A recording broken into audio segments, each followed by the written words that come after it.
This is ET of Tavazon Studios, and this is the start of a new series we're calling Narratively Speaking. Over the course of this series, we'll be covering pieces of dialogue that we think work or don't work in stories.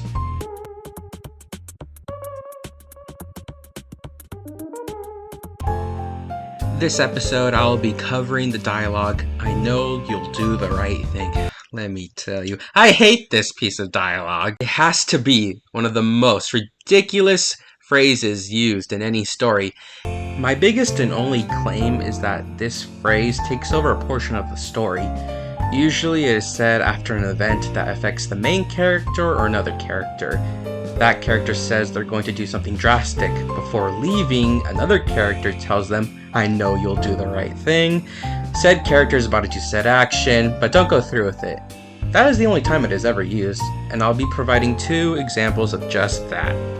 My first example is in Resident Evil 6, specifically in Chris's campaign, and if you haven't played this game, well, spoilers ahead.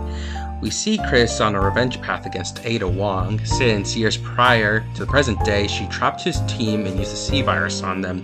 We finally reached a point where Piers and Chris have her cornered, and then out of nowhere, Leon and him begin to start fighting, but right when Chris is about to go after her, Leon says, "Chris, I know you'll do the right thing." I mean, this is coming from the same guy that said, "No thanks, bro." But come on, why should Chris listen to that? He has every right to do what he wants after what happened to his team. And yes, you can hit me with even if he does it, it wouldn't change anything. Okay, that's somewhat valid, but wouldn't it be interesting to see him actually go through with it though? But enough of that, it's time to move on to the next game.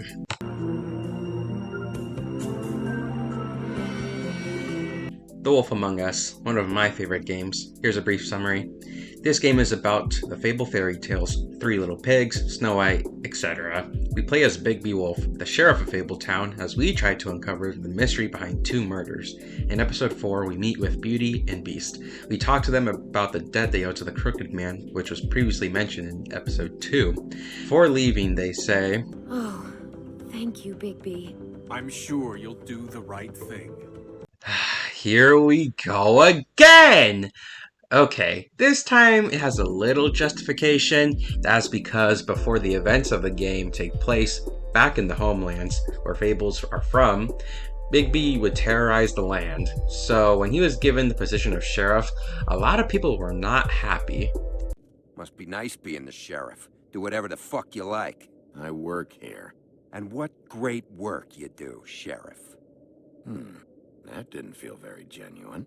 But we control the narrative. So, do you have to listen to these words or this history lesson? Hell no! Go ahead and strangle the Crooked Man if you want! To conclude, I know you'll do the right thing is just a ploy, and the rest of the story is easily predictable, obviously giving you a cliche ending. So now, the question you may ask is, what should be used instead? Well, that's up to you. I mean, silence is always an option.